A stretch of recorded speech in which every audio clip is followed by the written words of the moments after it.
Isaac is best known for playing Bosun in Pirates of the Caribbean, Aye, sir. The Curse of the Black Pearl, and for voicing the cosmic villain Thanos Stone. Finally, I claim what is mine. in numerous Marvel animated series and video games. How do you stay so grounded?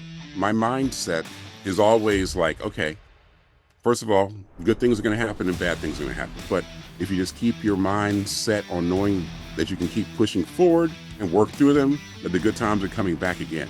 And you don't have to worry about it. No matter how bad things might seem, there's always going to be better. If the role is yours, the role is yours. Remember, they treat extras like second-class citizens to some of the projects I worked on. And I remember saying to myself, you know what, when I become the lead, I'm going to be very nice to the extras, treat them like people, because they are, because they're needed on set, or they wouldn't be here. What would you like the world to know about racism that isn't making mainstream media? Being an African-American guy living in this country, growing up in this country, that's something I've experienced almost, at least on a weekly basis, if not daily. Wow, it hurts my heart to hear that. When we left the States and moved to Germany, I physically got happier. The Germans loved me. When we went to Spain, the Spanish loved me, the French loved me, the Italians loved me. Sometimes even a plus that I was black, not white. Only racism I ran into when I was in Germany was from Americans. Person from England. Did you know? You could be hiding him. Just look up to me, so what the heck, I got there. But I hope they say, hey, it was a good guy and he has some iconic roles that he really played and people love to this day. I'm Kelly Siegel, and this is Harder Than Life, a podcast about self-love, self-awareness, business, and health. We tell outrageous stories and boil everything down to simple, practical advice you can start using today. Let's get living. Welcome back to the Harder Life podcast, everybody. Today's guest I'm really looking forward to. He's a real treat. Amazing human, beautiful smile. Isaac Singleton Jr. is a towering voice in Hollywood, literally and vocally. Isaac is best known for playing Bosun in Pirates of the Caribbean, The Curse of the Black Pearl, and for voicing the cosmic villain Thanos in numerous Marvel animated series and video games. His voice has thundered through franchises like Street Fighter, Transformers, Deadpool, and Batman. And his face has graced screens in cult classics like Planet of the Apes, Anger Management, Bones, and The Mandalorian. With decades in the business, Isaac continues to evolve, both a performer and a powerful presence in the entertainment industry. Welcome, my new friend. Well, thank you very much for the welcome. How are you doing today? I am lovely. It's not very often that I am a tiny man compared to somebody. The next time we're together, we're going to make this in person, and then we'll get some fun pictures next to each other. I'm 220 pounds, and that's why I started off with, how big are you? 6'5", 290. Yeah, I'm trying to cut down to 285 pounds. Cut off your arm. I need these arms. You've worked in Hollywood for a long time, since 1997. I moved here in 1998. Yeah, I got here on May 28th, 1998, as a matter of fact. I remember the date. Wow. It's a big monumental time. Let's just start right there. How did you remember it so quick, and what was going on in your mind? And just paint the picture for the listeners. I was working in Florida. I was working as an actor in Florida. Was working both at the theme parks at Disney and Universal in Florida. Anyway, I got an offer to come out here and work at Waterworld here. I knew I was going to plan on moving out here anyway. So I came out here, trained into the Waterworld show. And then while I was training at the Waterworld show, the people at Wild West said, hey, you work at Wild West in Orlando? And I said, yeah, I do. Said, you want to work here too? I'm like, sure. So they said, we're going to do training in our guys on May 28th. So I said, okay. So I made it out here, and I got here on May 28th. And then I called them when I got here, and they're like, oh, we're going to start next week. We'll start training next Monday. I'm like, okay. But the reason I remember it the most, though, is because that's the same day Phil Hartman died. So he was one of my favorite actors. So that's the day he died. So I just remember that date for sure. I got here the day he died. And I always thought I might work with him eventually, but nope, not to be. So I had just graduated from college, and I can remember pretty much for what my mindset was back then. So what's your biggest lesson that you've learned in working in Hollywood for all this time? My biggest lesson is to keep on going, because if you've got a goal and you love what you're doing, keep doing it. There's going to be ups and downs, but that's what life is, and that's what's going to be in your career too. I mean, I'm not a superstar who's shot it off into the rockets, but I'm also able to make a living at this since I've been here. So I'm very thankful for that too. And that was pretty neat to be able to do that because no connections whatsoever in Hollywood. But I just came out here and had the stick to itiveness to just keep on going and going after roles and going after things I could get into. So that's what I did. What were you doing at the Waterworld? Like, what was your job? Okay, Waterworld is a stunt show here at Universal Studios. Oh, okay. And I was playing what's called the number 6 character. He's a big guy who drives this big boat. And in the front of the boat's got a machine gunner. We rammed through the doors of where the water world is. And, we've got a guy who's behind us called a deacon. He's on another boat. And, so that's just the introduction to us ramming our way into where the atoll is and shooting up the place and then kind of telling you we're taking over, kind of a deal. Are you spiritual? What do you believe in? And everything is alignment with energy, and that you're in the right place at the right time, and everything happens for you, not to you. I have to tell you, I'm a Christian guy, so yeah, I believe in that. And that's one of the reasons why I became an actor. Well, God actually spoke to me and told me to be an actor. I went to college to be a commodities broker, so that's what happened with me. My goal since 8th grade was working in the commodities market. I went to college at Florida A&M University. I was an economics major. Now, don't get me wrong. I've always loved acting. I've always liked the movies and stuff like that. I've always been into making noises and sounds and voices since I was a small child, but I never thought I was making a living at it. It's just something fun I always did. Anyway, my sophomore year of college, I took a theater course that semester as one of my electives. The theater director at the university asked me to come audition for one of the plays. I got the lead in the play of the theater majors. And while we're doing the play that semester, the stock market and a lot of the markets went a major recorrection and went way down. And I started evaluating why I wanted to be a commodities broker. I did a pros and cons list. The pros list was short. I'd make a lot of money. The cons list was like, had to be up early, had to be in front of a computer screen most of the day, trying to build clientele lists, all these different things. I'm like, that doesn't sound like fun. Long story short, God spoke to me that week and he told me that I was supposed to be an actor. I said, okay, God will listen to you. Trans Universities, became a major, became an actor, and that's what I've been doing ever since. Go down that a little deeper for me, because I God has been talking to me for a long time and I've denied it. So I want my listeners to hear this, because if you don't listen, God's just going to show you. So walk us through what exactly happened. Like, what were you meditating? Were you just sitting? Talk us through that. All right. Well, it's got to go back to when I was 4 years old. Ooh. Remember when you were 4 years old and adults will come up to you and say, hey, Kelly, what are you going to be when you grow up? Do you remember that? Yep. What did you say when you were 4? Do you remember? I wanted to be a police officer. Okay. Well, I can remember vividly when people asked me what I was going to be when I grew up. I said, I'm going to be a mad scientist. That's what I told people right when I was 4. And they giggle like that. Then as I got older, I wanted to be a football player for a little while. Then I wanted to be an eye doctor for a little bit, because my dad's an eye doctor, so I wanted to be an eye doctor for a little bit. Then in 8th grade, I said, I want to be a commodities broker. And I kept that goal to my sophomore year of college. But the reason why I'm saying this, because every time someone asks that question, even when I was when I was 4, see, I don't think in letters and numbers. I think in pictures most of the time. I have film reels going through my mind all the time. When I'm imagining things, thinking about things, film reels constantly go through my head. So every time someone asks you, what are you going to do when you grow up? I always got this picture of a bunch of people sitting in a room. The room was dark. And these people had this blue light shining on their face, and they were looking at the light with interest. But that vision would disappear, and I'd answer the question, commodities broker, mad scientist, eye doctor, football player. So flash forward to my sophomore year of college, I'm an economics major. Like I said, I'm going to be a commodities broker. And I take this course. And then, the stock market and a lot of markets went down that semester. And I started evaluating, and I did the pros and cons list. So I started praying to God about it. And I said, okay, well, I just, I prayed to God and I just let it go. So then I decided then I was going to go see a movie. And when I was in Tallahassee, Florida A&M is there, and then Florida State's there. And then, so I didn't have a car back then. So I walked across my campus, which is Florida A&M University, walked across Florida State's campus to get to the Dollar Theater in town because I didn't have a car. So I could afford $1 in college for a movie, right? So I pay my $1, go into the movie theater. I'm sitting down. The lights come down as usual when you're watching a movie. And all of a sudden, inside my head, this voice said, Isaac, turn around. And I turned around. I saw the exact people I've been seeing since I was 4 years old, where they were sitting, the clothes they were wearing, And the blue light shining on their face that they were looking at was a movie screen reflecting onto their faces. That's what they were looking at. Because I'm looking at them, they're looking at the screen. That's why I never figured out why I'm seeing these people with these blue light shining on their face and what they're looking at. I realized, okay, now I'm in the movie theater. Okay. And I said, okay, I guess that's a sign that I'm supposed to be going to the acting then, because I've been praying about it. And so now on the way home from the movie, now I'm praying to God saying, God, I'm in Tallahassee. I know I want to do film and television if I'm going to do this acting thing. What can you do to help me out as far as that's concerned? So I walk all the way back home to my apartment.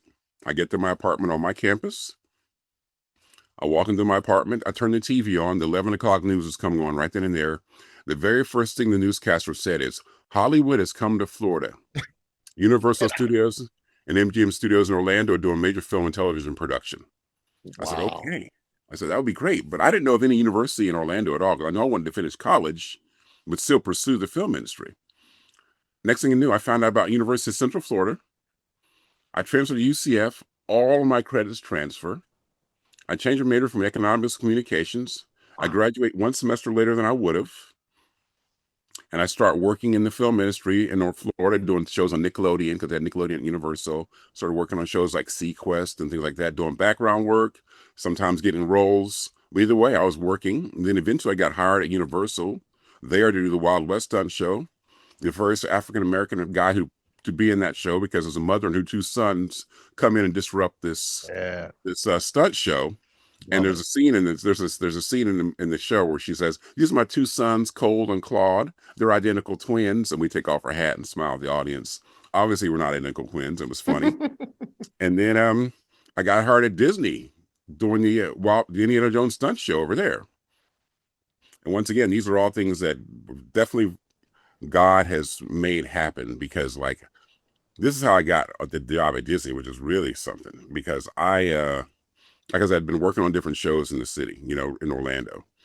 And I would work catering at night. So I was working at Universal Studios in their catering department. That's how I met the lead there to get to come audition for their shows. And then I went over to Disney and said, what the heck? It wasn't a full-time job. So I said, I'll go over to Disney and work catering there, because when you work catering, it's night and you just work those few hours. But the companies that usually rent out the companies or rent out Disney, they give the employees who work the catering events a good tip. So it was good money. So I went over to Disney and I applied to go there, and I came and got my interview, and the guy was like, okay, you seem pretty good. All you got to do is if you fit in our costume, because everything's costuming at Disney. The costume for the catering was a sport coat tied button down shirt and black slacks. Now I knew the slacks would fit. I knew the shirt could fit, but I can't buy a shirt off. I can't buy his coat off the rack. I can't, I have to get mine tailored. I knew it wasn't gonna have long enough sleeves to fit me in the shoulders. So what I did is I put the coat on and just kind of lifted my arms up a little bit like this. So it made it look like the coat was long. And the guy goes, okay, it fits. And he gave me my Disney ID. So I went and got my Disney ID immediately, right? So now I've got the Disney ID, which I can get on any campus of Disney now. And so in Orlando, most of the people that our age group would hang out at different places the same nights. And when I was out and one of the stunt guys on one of the shows I worked on saw me, hey, have you ever come over to see Indiana Jones? I'm like, no, I haven't been there. Can you get on Disney? Well, I got my ID yesterday. He goes, hey, well, come see the show tomorrow. And I went over to Disney, saw the show at Indiana Jones. And after his show was over, hey, come backstage, let me meet some of the guys. So we went backstage, and some of the stunt guys knew me from the different shows we worked on in the city. And the lead stunt guy was there. He goes, hey, man, we're going to start training giants next week. You want to be one of our giants? I'm like, yes. So they trained me in the Indiana Jones stunt show and be one of the giants. And I eventually got trained into that. And I trained in the first AD of the show, trained in to be the director of the show. And also when you're the giant, you also did the demolitions expert guy. So, they reenact Raiders of the Lost Ark on stage. And that's how I got that job over there, because I had the Disney ID. I never worked catering at Disney one day.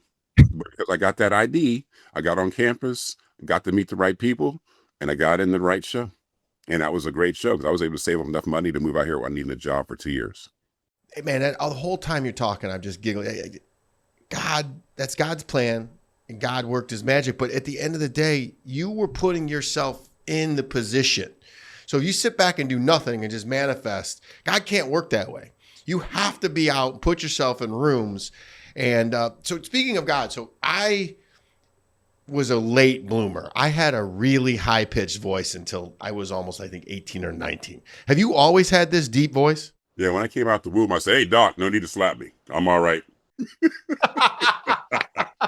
You're stitched, dude. What about the growth spurt? Hey, when did you reach 6'5"? All right, that happened. It was long because I was skinny, smaller kid. So I Me remember too. hoping that I'd at least get to be 6 feet tall because I wasn't a big kid. I was a skinny kid. And I remember hoping at least I'll grow to be 6 feet tall, you know. And so finally, when I was 16, going on 17, we moved from the United States to Germany that summer. And I got to be 6 feet tall that summer. I was so happy. But I weighed 145 pounds. Yeah, I was a stick figure. Anyway, that fall I started playing football at school because I went to American high school in Germany. Started playing football that fall at the school there. And I grew from 145 to 175 my junior year. And I From was what? 6'2". From eating, working out, You know, or playing football, you're ramming into each other and you're lifting weights. We had exercise. We had to throw a guy over our shoulder and walk up a hill we had at the school, all that kind of stuff. So I just put muscle on, which was great. nice. And then, so I was 6'2" at the end of my junior year. Then in my senior year, I was 6'4" and I was 195. Oof. And then by my sophomore year of college, I grew to be 6'5". I was 220 pounds then. So did you play wide receiver to start, then tight end? No, I was on the defensive side. So I was a defensive lineman and also linebacker. That's what I was. It's funny that But I wasn't a starter. Don't get me wrong. Don't. I'm not going to try to give you any dreams of grandeur. I was not a starter. I wasn't the best football player. I mean, that was my first time ever playing football, and I moved over there. I've been playing baseball growing up. It's because you're so nice. They even through the computer screen, and your positive, loving energy just comes through probably through your booming smile and eyes. You have such an inviting personality. So thank you for being you. You voiced Thanos, Sagat, Soundwave. What do you love about playing larger than life characters? I think it's fun because a lot of the characters I get to play are the opposite of me as far as my personality is concerned. And I think that's just wonderful because I'm not a bad guy, but I like playing the bad guys because that's the fun stuff. They get to say the stuff the good guys don't get to say. And they get to laugh at you when they say it, you know? So I just think it's funny. You know, I just love those kind of characters. I mean, even in last year when I was in Transformers 1, I get to play this guy named Darkwing. And he's just always like needling the good guys, you know. It's just fun. You get to do the duality in life. We all want that. Like before I started this Hard in Life brand, I used to be rough around the edges, and now I'm just full of love. So I get to see both sides, and I'd rather be this all day long. So I love that you get to dip on each side. But what role stretched you the most mentally and physically? Because you didn't get here by being 6'5" and 290 pounds. You have a personality. You put yourself in rooms. You worked your hind part up, but you continue to do that well into your career. So talk about the mental and physical things you do to keep up. All right, mentally, I'm just thankful I had parents who grounded me when I was younger. Ooh, go into that. I'm very thankful for that. And I have wonderful parents. I've been married 61 years now. Kudos, congratulations. Yeah. And and I'm glad they taught me about the Lord growing up. You know, that's really helped me be grounded also. So that's number one. So anyway, my mindset is always like, okay, first of all, good things are going to happen and bad things are going to happen. You know, that's going to happen in life because I don't know anybody's life who's just everything was great and then they died. Yours seems to be like that. They had roller coasters. There's ups and you got downs. I mean, you find somebody you love, then you lose that person, they break up or whatever. You find a great job, and then all of a sudden, you don't work another great job for a while. All type of things that happen in life, and that's what a life is. Ups and downs. I mean, that's just what it is. So I already being grounded, knowing that, hey, good things are going to happen, bad things are going to be happening. But if you just keep your mind set on knowing that you can keep pushing forward and work through them, that the good times are coming back again. And you don't have to worry about it. No matter how bad things might seem, I feel like there's always going to be better. You know what I mean? There's always going to be good stuff coming your way. The beauty part about that, Isaac, is that life is a roller coaster. And if you watch it, it's a lot like a heartbeat. So if it lays flat, you're dead. But I tell you this much, the beauty part about when you're coming down that hill, another one's coming right up. So you just have to believe that God has a plan and it's all going to work out and just keep growing. So you're tremendously grounded. But I'll even tell you this, there's been some times when I was in the downswing when I thought things were looking bad. Something happened in those downswings that even though it was down, I had gotten some lessons I learned. Oh, It was able to even help me learn when I went up the swing again, because I was like, oh, that's why that happened. And things got better on the other side because I learned that lesson when I was down. you ever notice when you're in that pivotal moment, you have two choices. You could take one and get yourself out quickly. And then you take the right and you stay in it. And that one's always the one that pays you off in the long run. Can you give us an example of one? Put it this way, like I can think of roles I really wanted to get and I went out for, didn't get it. And, you kind of felt like, oh man, I really wanted that one, But then I found out later that the guy that got that role, something on the set happened. Things weren't that great. Things didn't really happen the way the person who got the role wanted it. And I know I definitely wouldn't have wanted to go through what he went through or to get that when he got the role and what happened on the set. So I'm like, oh, okay. So obviously, even though I thought I wanted that thing really bad, I realized it wouldn't have been as great for me as I thought it was going to be. So I'm like, oh, okay then. I see you kind of protected me a little bit, even though I thought I wanted that, but I didn't get it because you protected me from that, even though, yeah, he made money off of it or whatever, but the things he went through, things that I would not have wanted to do, so I can think of things like that too. So Rejection is redirection and probably opened up space and time for you to go to roles and do things that you really are in alignment with.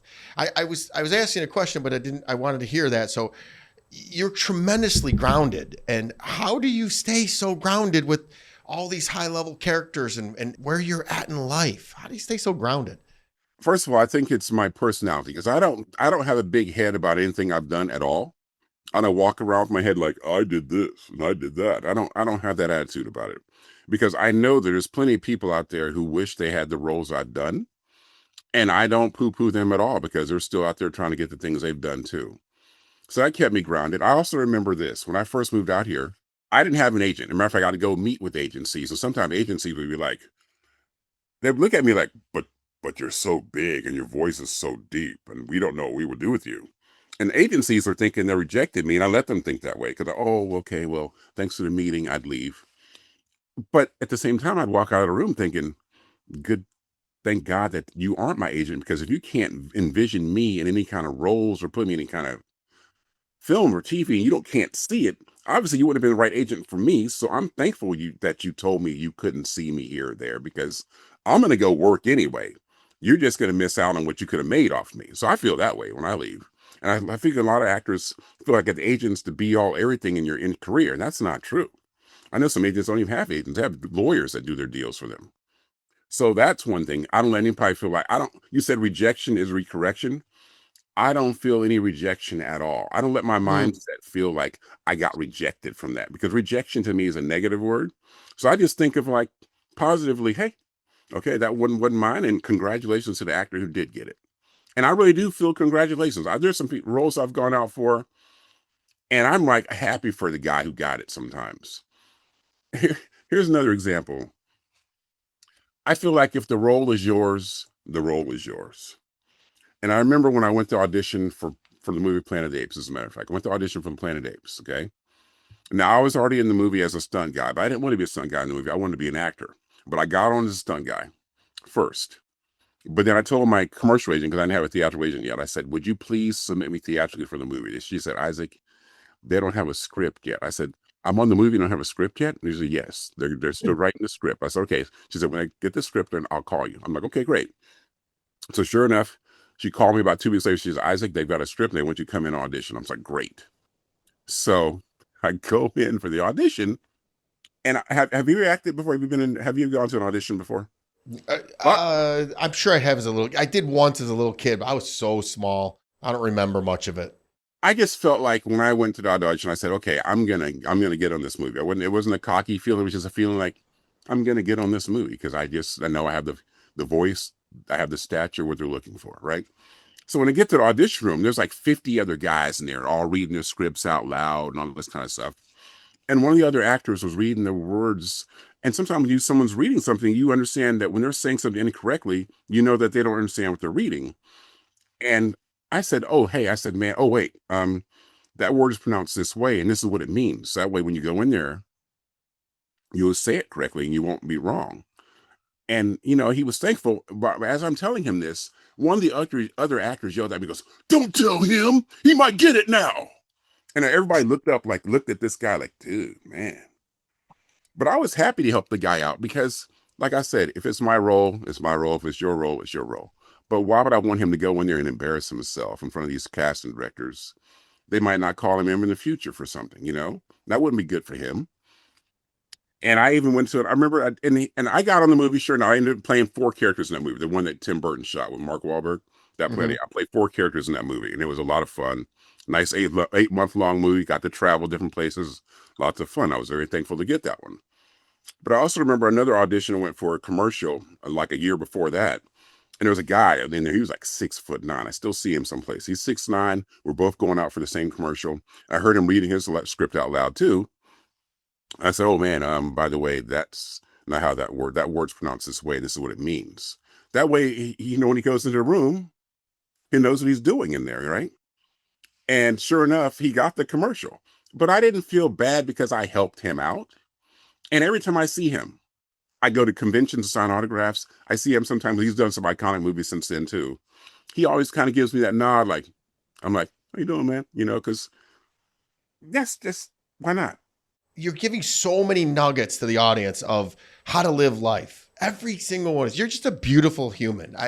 If we did this all the time, this would be a beautiful planet. And I'm sorry, I'm not trying to get advantage. I can feel your energy and I just love it. So I would like for us all to be able to get along, Yep. Even in this climate we're in now. I know there's some people who are on the left, there's people on the right, and there's a lot of anger and vitriol that's going on right now between people. I don't really like to get in those conversations because, now politics has turned into, "You don't believe the way I do, I hate you now." Yeah. I don't believe that. I don't believe in that. Okay, we might have different ideas about things, but I don't hate you because you believe this way and I believe that way.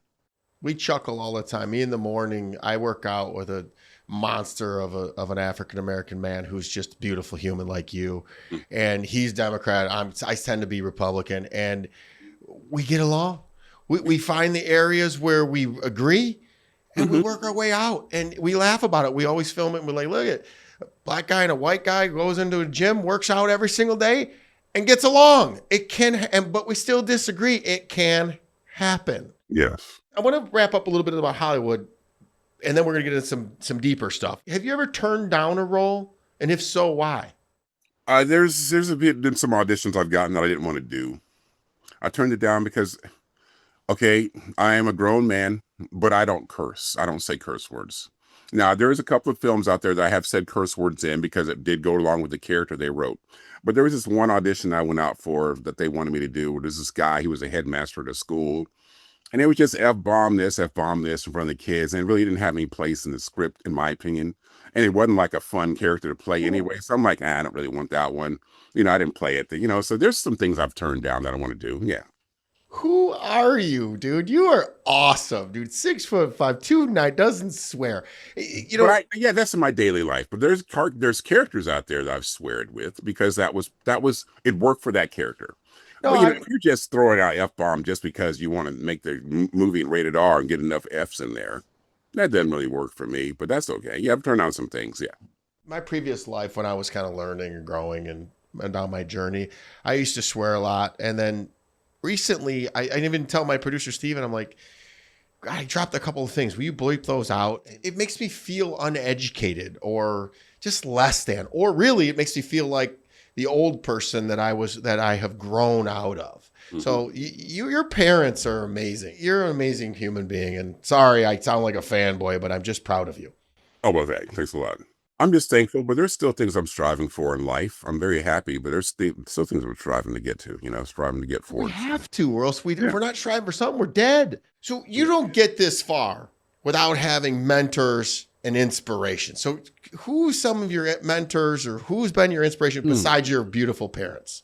It's funny. I was thinking about this the other day that I haven't really had any mentors out here in California that actually I would check in with. They'd see how I'm doing. Hey, what's going on with this? Finding out about projects for me. And no one has really done that for me. I remember when I first moved out here, I'd done a movie in Florida with this woman. Anyway, she's passed on now. It's unfortunate. I don't have to say her name out loud. But anyway, she said, you know what? You need to move to California. You're a good actor. I said, I'm moving out there next year. She said, okay, when you get out there, if you pay me $50 a month, I'll submit you in the breakdowns. Because I didn't have an agent. I didn't have an agent. So I said, if you pay me $50 a month, I'll submit you in the breakdowns. And then if you get anything, you give me 10% of that. And next month, I won't charge you to submit you in the breakdowns. I said, okay, that's great. So like I said, I got here in May of 1998. And then by August, on my birthday, I was in X-Files, my first job, because of her submitting one of the breakdowns. That was great. That was my first job here on an episode called The Triangle. And matter of fact, Chris Carter got an Emmy for that one. But anyway, the actress, her name was Christopher Templeton. She was a soap opera actress, and she'd come out and done a movie in Florida. Unfortunately, Chris got cancer, left town. Matter of fact, she's saying to me, she said, look, you're one of my clients really working. I'm going to have to probably leave. I got to take care of this. But she succumbed to the cancer. That's what happened. Sorry to hear that. I'm sure they can tell by the story and the admiration that she meant a lot to you. And, you know, again, you hear twice in a row, pay it forward, pay it forward, pay it forward. Because there's enough in this world for all of us. You know, I help everybody.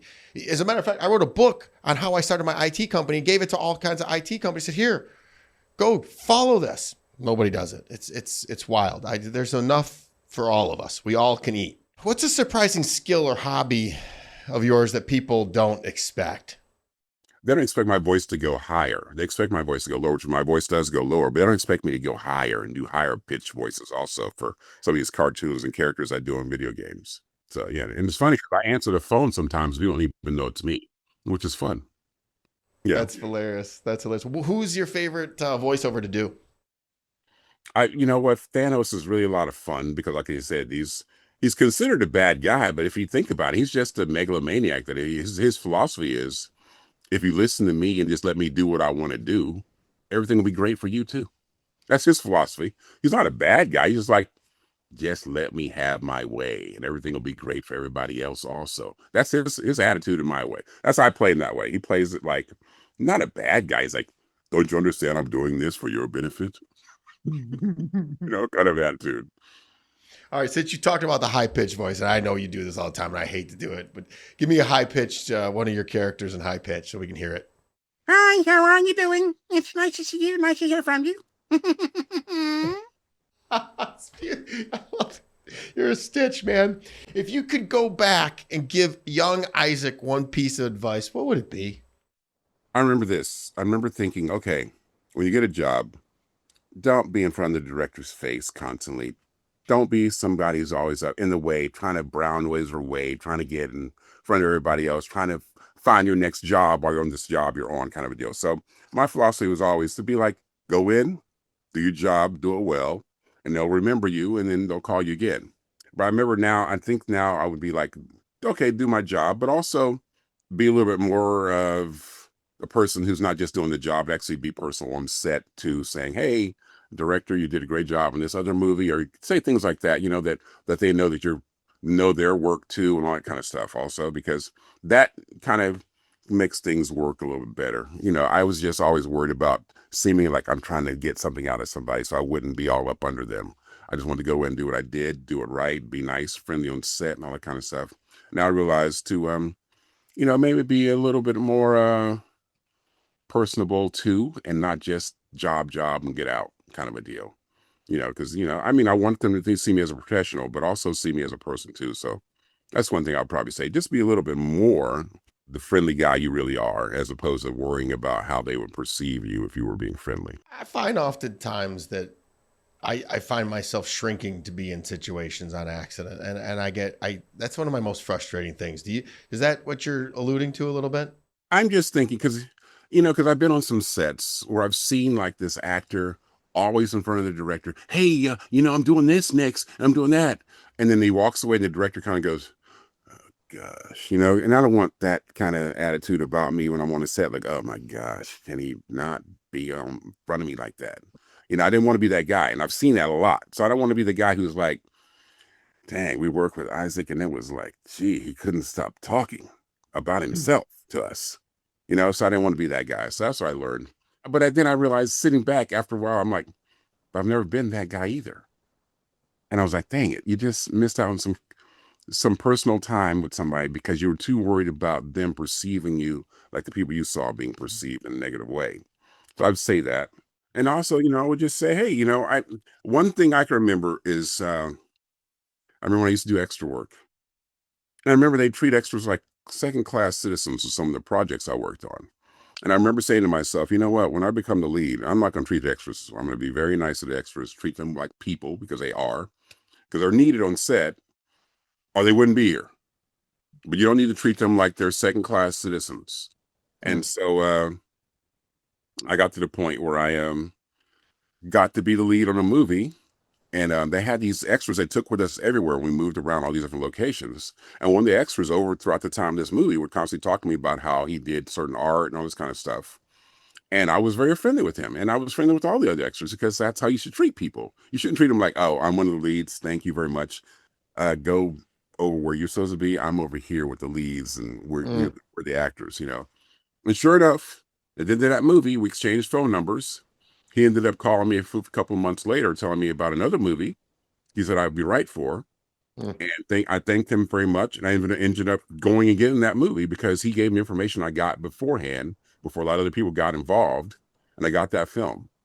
And to thank him, I went over to his place with a big gift basket for him and his wife to thank them for letting me know. And I got that movie. And I was very thankful. You are a remarkable human being, Isaac. What legacy do you hope to leave behind in the entertainment world and in life? Well, you know, in life, I just hope people would say that was a good guy, you know. That's right. I mean, it's not about ego, whatever. I hope they'd say, hey, it was a good guy and he has some iconic roles that he really played and people love to this day. And, you know, I mean, like I said, no, I'm not famous and I'm not out here for the fame. I'm here to have the fun and I'm here for the money because this is a job. And I really want to get paid well doing it. Why not? You know, it's funny to work on a movie where you're getting like, you know, like maybe $100,000 for the movie and someone next to you is getting $35 million for the same movie you're working on together. So it's just like, you know, why not make some money too? I'd like to make that kind of money where my money's working for me instead of me having to work for the money. But I enjoy the drive and I enjoy the things I've been able to do. I've been able to travel the world. I mean, not a whole world, but I've been able to Europe several times to sign autographs for various shows I've done. And it's been great. You know, it's been wonderful. One of my favorite things in life is to travel. Where's your favorite place? So far, my most favorite city I've been to is Rome. Nice. Rome, Italy. So as I am on my life's journey, I used to have a lot of fun, and I've caught myself recently forgetting to have fun. Like I'm so tremendously serious that's just nose down, harder than life, grindstone, grind. And I'll have fun when I get there. Has it always been fun for you? You know what? It's so funny. My mom would tell me, even as a little kid, she'd tell me my favorite word is fun, which is my favorite word is fun. Those three little letters encompass so many different activities in life. And so, yeah, I try to have fun everywhere I go. I really do. I mean, because my work is fun, even though some of the most grueling shoots I've been on, I'm still having a good time because, hey, this is better than sitting in the office every day in front of a computer screen to me. Some people love that. It's like some people love being accountants. I have no desire to be an accountant. I remember when I was in college and I was an economics major and some of my friends were taking accounting classes. I'm like, they were crying. I'm like, why are we doing this? I'm like, I don't know. But some people do this for a living. That's not fun to me. I know I've talked to some accountants lately. They're like, I love this. The numbers coming together, being able to move things around. I love it. I'm like, congratulations. I'll be over here acting. Thank you very much. Let me do a voiceover for you. But yeah, yeah. So if you're making your work fun, it's great. So give me some more habits. Give the audience some more habits and rituals that you do to cultivate a life of fun and humility and positivity. I don't have enough superlatives for the man I'm learning about today. Tell us what you do on a daily. For me right now, daily, I mean, I'm just always trying to make sure that I'm eating right and making sure my body's in shape because I want to have longevity. I want to have longevity and I want a healthy longevity, not somebody's laying in a bed being pumped with oxygen. Who's just like staring off of the ceiling. That's not a life to me. That's just being alive. That's existing. So I know I want longevity when I get older, and every day we're getting older. There's no way to stop that whatsoever. So I eat right and do what I have to do. I mean, I just already have this mindset of fun anyway inside of my head. I'm always trying to think of just enjoying life, and even the things are just going to go into the mundane days. I just go through the same things sometimes, but I'm enjoying it because I know the next day might be even more fun than today. That's all I can do. Great I can't mindset. really think about, I don't know about the future. Just know where every day I wake up and I just know there's certain things I have to do that day and I try to get them done and then, go forward. That's all. For me, the most important thing is sleep. I have got to sleep 7 hours. How was your sleep practice? My sleep is different because I don't usually go to bed. Sometimes I'm going to bed a little bit earlier. I used to go to bed averaging about 2 o'clock a.m. most nights and Whoa. waking up at 9.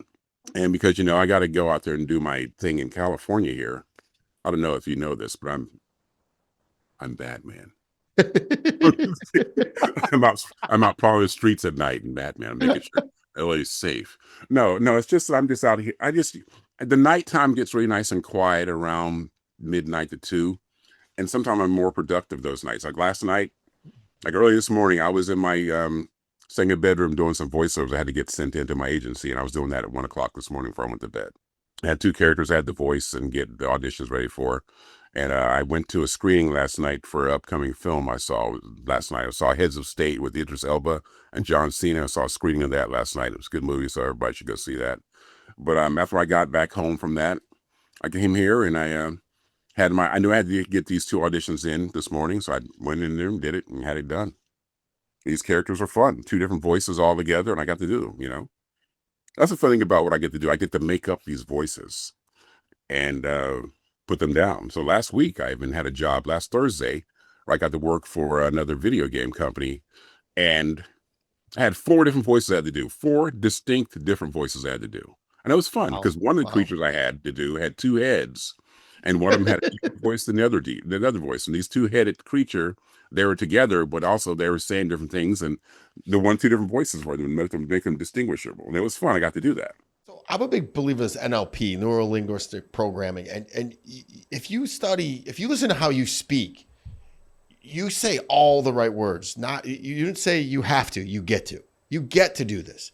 Mm-hmm. The way that you speak, it's just very positive. So guys, take note of this, of the way this made. And if you guys aren't watched this on YouTube, this entire time he has had a smile on his face, very serious, but very loving and kind. What reaction do people have when you walk into a room? And I'd like to go back before you were famous. What I'm do not people famous. have? I'm not famous at all. I just know I'm that guy you saw in that movie. You're like, they don't know my name. They're like, do you do movies? And I'm Listen like, to his humbleness. I love you and your I'm like, humbleness yeah, I because do. the second that my PR lady said, "Hey, Isaac Singleton," I'm like, I knew who you were. So yeah, So- so it's not, I'm not famous at all. Matter of fact, I was at an event a few months ago. This guy comes up, oh man, I want to be famous like you. I'm like, man, I'm not famous. I'm just an actor. I do my jobs and I have a good time.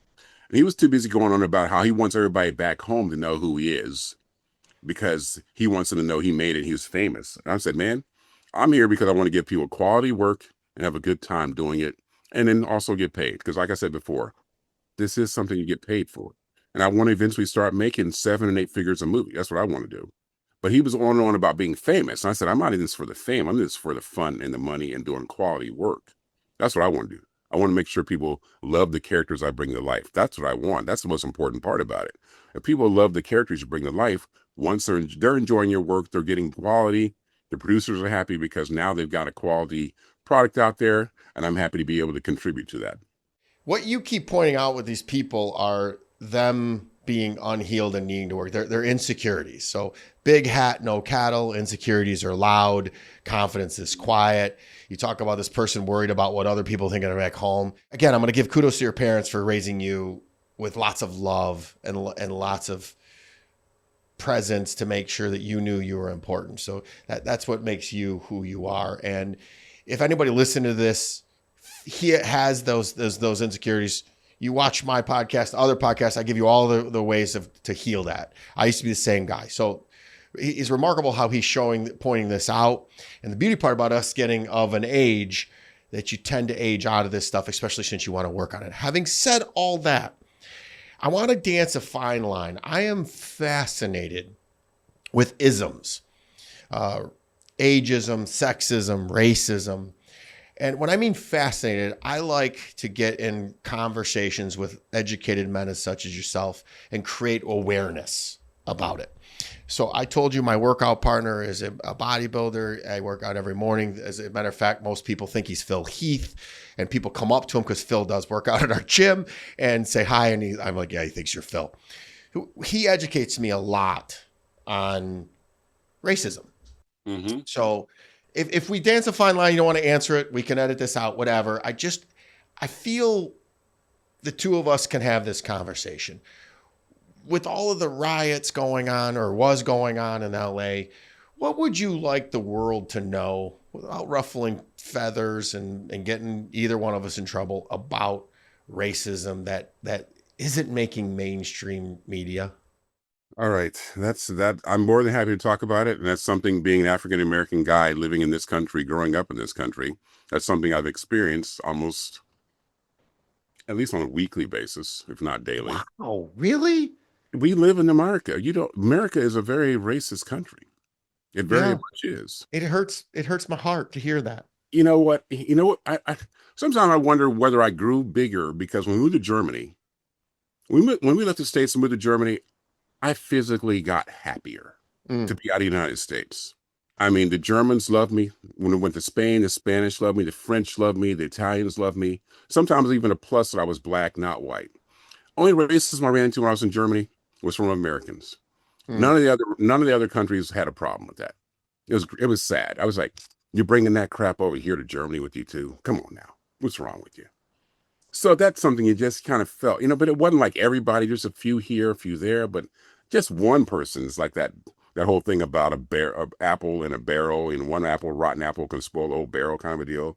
One person like that just like spoils it for the whole experience sometimes. First of all, I know the news probably made it look like LA was burning. It wasn't. Oh. All those riots took place in a 2-block radius around the federal buildings. Now, why were the riots happening? Because even though I know you're a believer in Donald Trump, or a Republican, I don't know if you believe in Donald Trump, I know you're a Republican. There's a difference between that, because some people... Yes, there is, please. There's some Republicans that can't stand Donald Trump, maybe doing some agendas he like, but they can't stand him at all. I know this. I've had a conversation with him. But he says he can deport certain millions of people just because they're here in the United States. Now, what the problem is these people he says he's going to get hardened criminals. These people they're sweeping up are like guys who are trying to be day laborers at Home Depot, trying to just get a job for the day so they can pay their bills. Some of these people are like working at car washes. They're not hardened criminals. They're just trying to make the money. And so these people are being swept up and swept off into these detention centers, and their families are coming down. They're angry, like, hey, even though my dad might be legal, I was born in the States and he's been here 20 years paying taxes.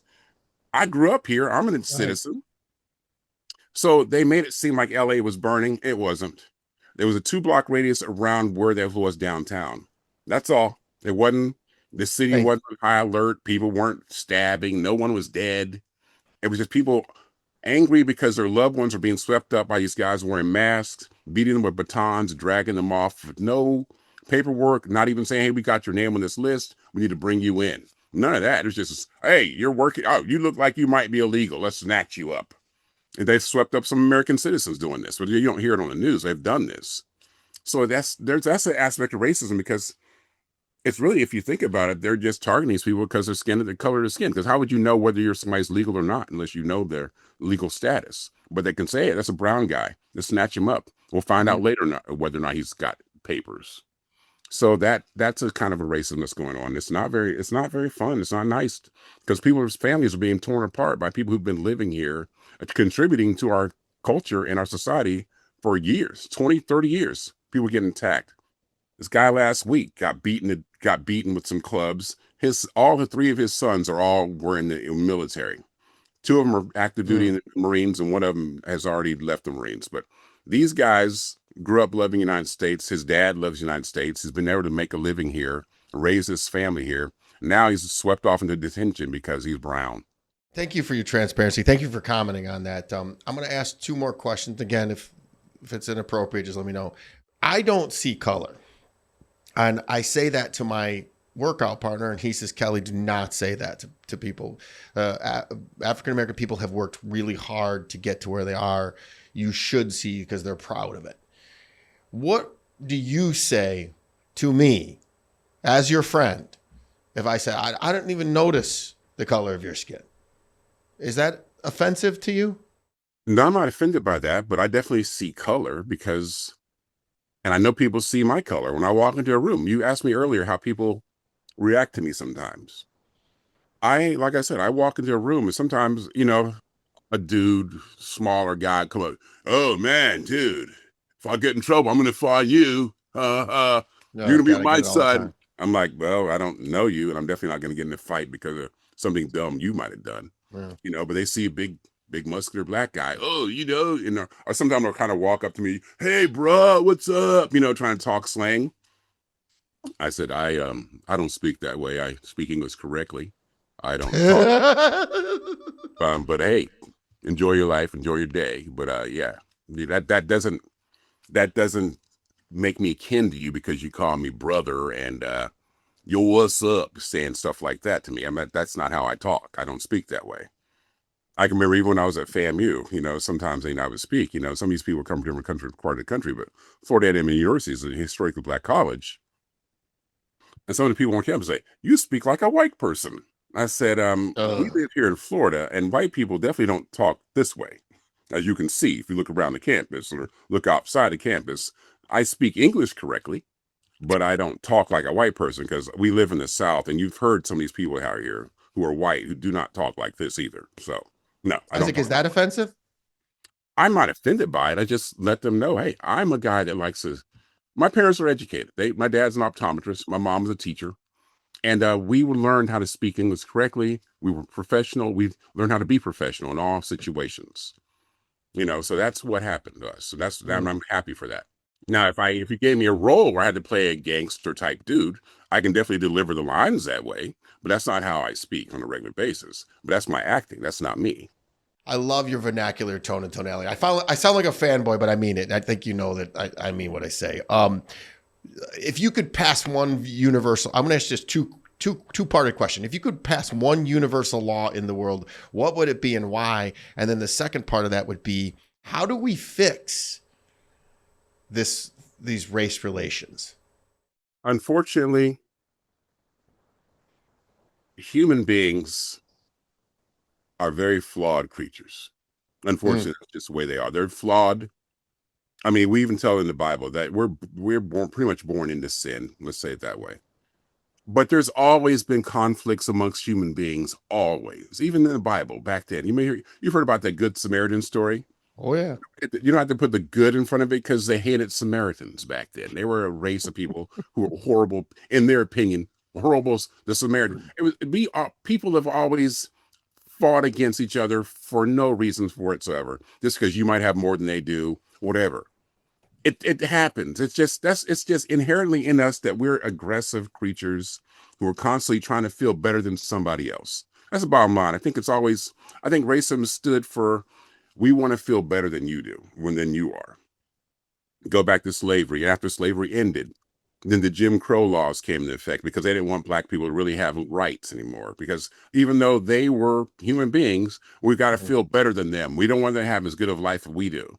Think about the Tulsa riots.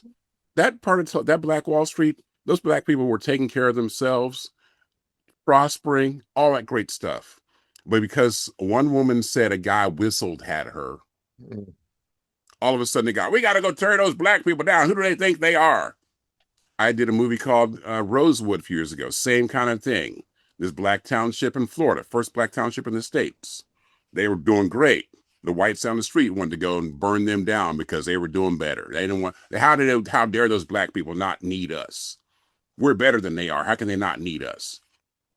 I did one of my first play in college. Was a play I did called The Bad Man, where I played this big, rough, tough guy in this. It was in the 1930s in the woods in Alabama, someplace, and we ran a sawmill.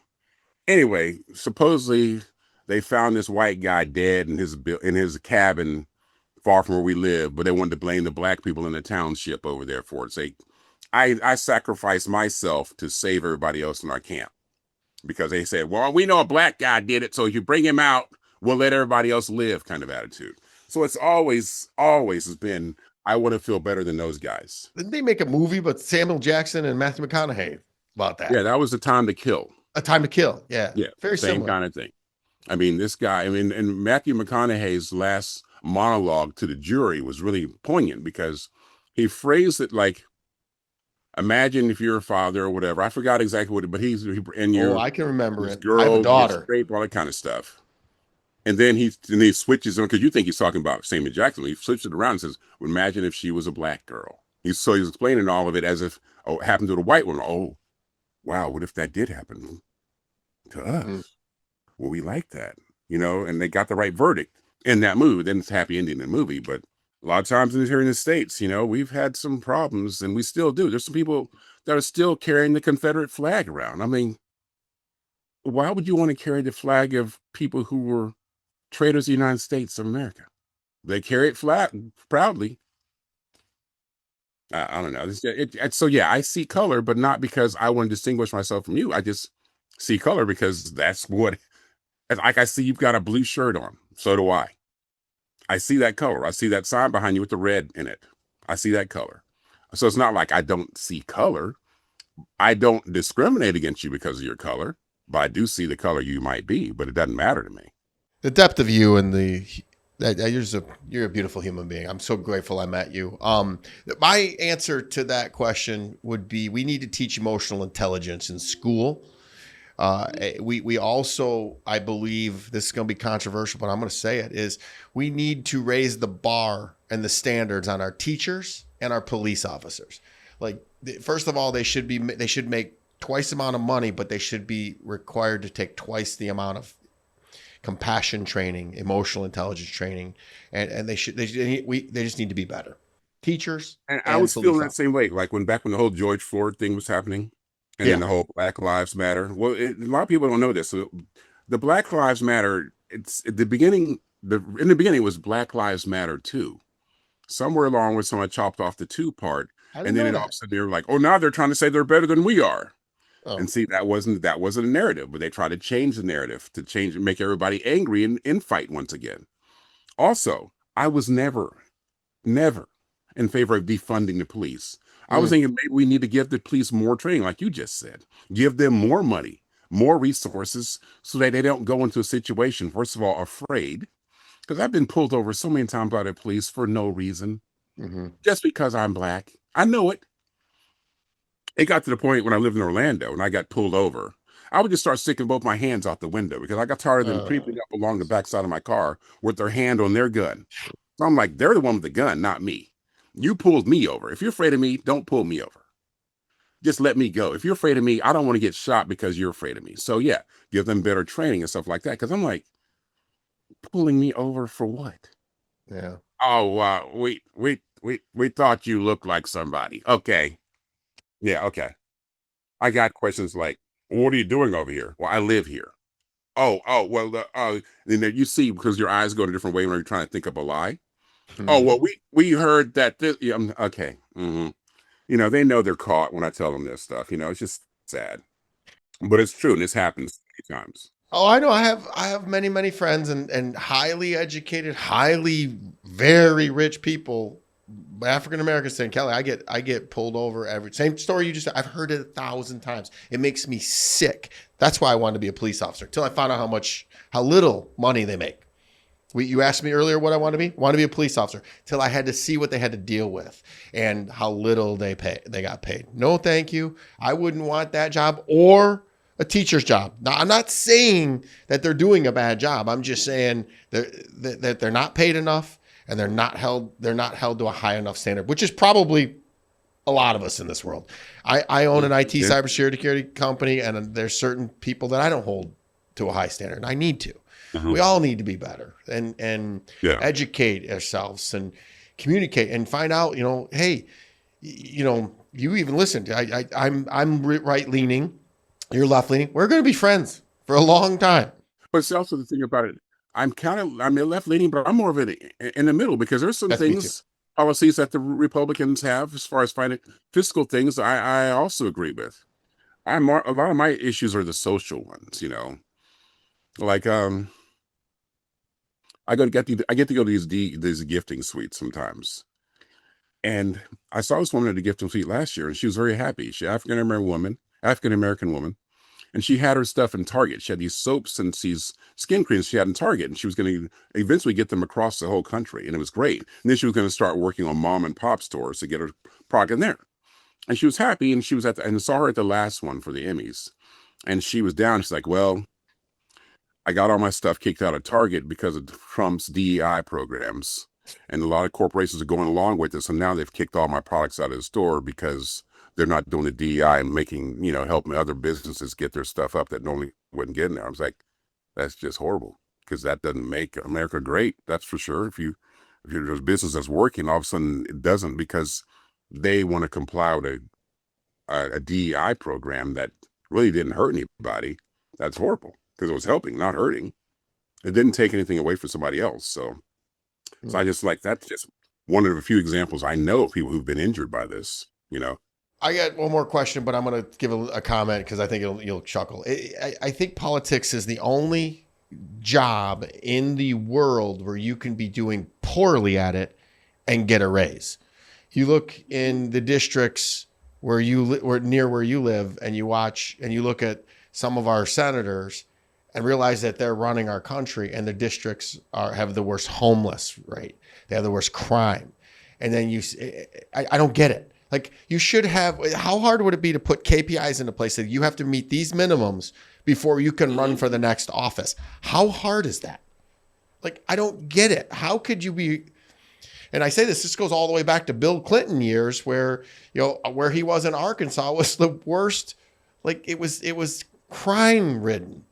Like, how do you end up getting to run for president when your own backyard isn't taken care of? And you're right. I mean, but we don't have that because it goes back to the whole saying, "Oh, but that's the American way." In America, you can do whatever to make your dreams come true. So if you can convince enough people to vote for you, then hey, you can get that office.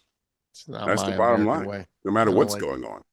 All right, my good friend, we are up against it. I enjoyed this. That we could do a whole conversation about politics and race and religion. We didn't get into that. Heck, I didn't even ask anything about working out. Two big monsters, and we didn't say one thing about working out. To me, that's just a part of my life. It's not even something I really think about. I go do my workouts and come back. Isn't it right? You're like my brother. I don't even think about it. It's like breathing. I wake up in the morning. That's what I got to do. The second or third thing I do, I go to the gym, and I forget I even do it. So, Isaac, I can't wait to meet you in person. You're a beautiful human being. What's next for you? You know what? I'm pursuing I'm pursuing a movie that I really hope I can get into. Constantly, I'm just trying to make myself better. I mean, I still study the acting now. I still do what I got to do to make my skills sharp. So go out and try to have as much fun as possible because I think life should be about fun also. I mean, like I said, last night I went and saw Heads of State. That was fun. This weekend I went to my best friend's gender reveal party down. That was fun. Drove all down to Long Beach for that. I mean, I know I got travel coming up again this year. I like traveling and I like just enjoying life. That's what life is about. Look forward to meeting a partner sometime soon. I haven't met her yet. I don't know. I'm just trying to find things going on. I haven't gotten married yet, no kids, something like that. But, just still happy and doing what I got to do on a daily basis. You just summed it up. Have fun, be kind, be consistent. Mm-hmm. That's being harder than life, man. And it ain't that hard. It's just, it's not easy, but it ain't that hard. So you are a beautiful human. I don't need to tell anybody to share this, guys. There's so many gems in this that I don't even know where we're going to cut it up to share this so many. Thank you for being on the Harder Than Life show. Till next week, be harder than life, everybody. Please rate and share this podcast. I'm active on all social platforms and love to hear from my Siegel supporters. Each and every episode is sponsored by my company, National Technology Management, the easiest and best IT company to do business with, delivering peace of mind with technology every day, even simplifying cybersecurity. Visit trustntm.com for more info. Until next week, be harder than life.